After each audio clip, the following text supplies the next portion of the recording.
I'm Arlene Lott, the Princess of Pie. Today, we're making 3 crackers to help you use up that leftover pastry you have after you're done making up all your pies. First up, we've got brown butter sage crackers.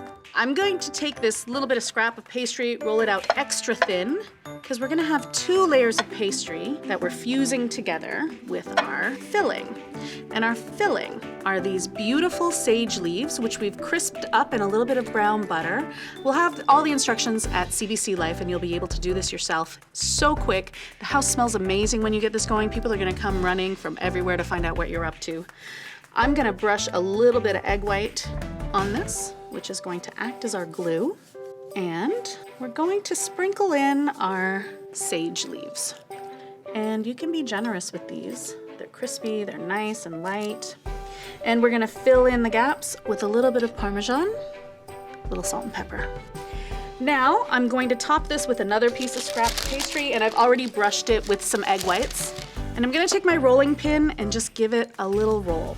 A little more egg white and some Maldon salt to finish on the top.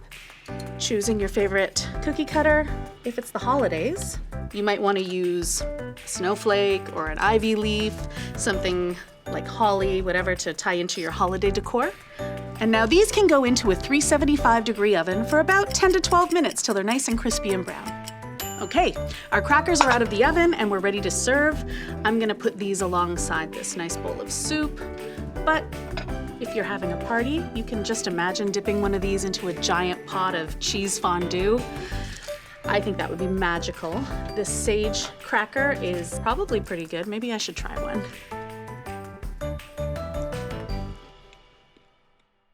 This recipe turns your leftover pastry into a delicious snack.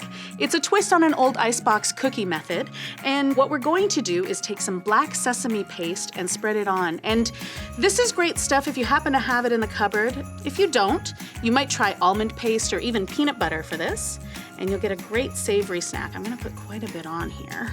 So spread it out evenly. If you don't wanna have too much so that it's overflowing, now we're gonna take a bit of salt and pepper and sprinkle that on. So now that we've got that, we're gonna start rolling. Pick up that long edge, turn it in, nice and tight.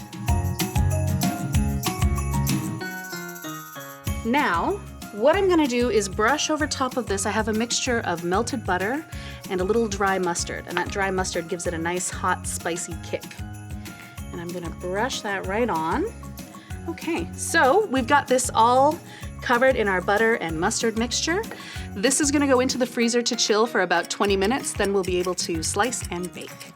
This has been in the freezer for about 20 minutes and it's nice and firm. I'm gonna bring it over here to slice. I'm cutting about 1/4 of an inch thick. Just make sure it's even and uniform for all of them. If you're making these ahead for a party, you can stop at this stage, at the freezing stage. Make sure you wrap it up to keep it airtight, and that can stay in the freezer for up to a month. Then when you're ready to go, you can take it out of the freezer and slice it up to bake just like we're doing here. And these are gonna go into a 375 oven for about 15 minutes. Okay, so our crackers are out of the oven and they're just adorable. These are fantastic for snacking. You can pack them in a lunch or sit there at the gym and eat them in front of your friends while they're doing CrossFit. I think they're simple enough and wonderful enough to do every day. However you choose to enjoy these, I encourage you to eat them often. These bacon pie sticks are always the first thing to disappear from every cheese board. I have here some leftover pastry that I've cut into strips. I've taken whole strips of bacon and cut them into quarters, so once lengthwise, once horizontally. And those are gonna go right on top of these pieces of pastry. Now that those are laid out, we're going to add some brown sugar to the top. Now we also have here some smoked paprika. So we've got sweet, heat, and smoke, and pie crust. Now, really simply, we're just gonna twist these together. And then that goes right there onto our baking sheet. When these are baking in the oven, it smells like heaven. What you need to be careful with these is that you don't overdo them because that brown sugar has a tendency to burn, so you gotta keep an eye on them.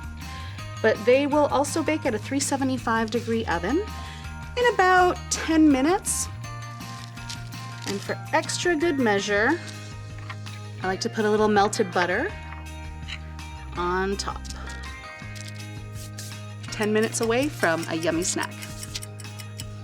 Okay, we're baked out of the oven. It smells divine in here. I'm just gonna add these to our cheese platter, and I'm gonna give you a warning.